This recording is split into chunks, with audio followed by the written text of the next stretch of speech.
Здравейте, сега ще ви покажа откъде можете да свалите програмата Camtasia Studio и са включени в нея серийните номера.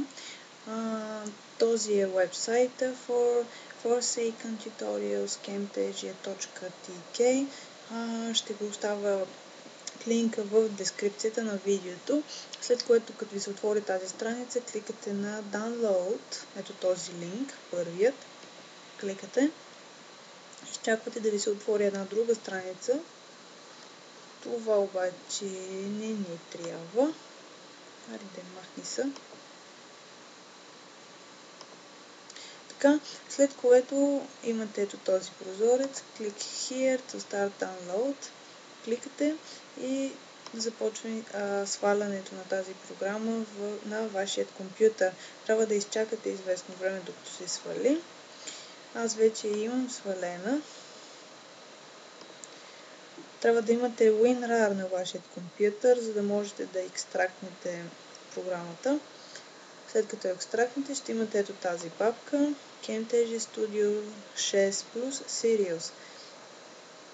След което кликате два пъти на тази папка. След това отивате на camtasia.msi. Оттам ще започне самото инсталиране на програмата. Следвате стъпките и ще видите на една от последните вече стъпки. Аз вече имам инсталирана програмата и затова не мога да ви покажа как става. Не ми позволява. Значи след като ще стигнете една от стъпките да въведете юзернейм и сериен номер.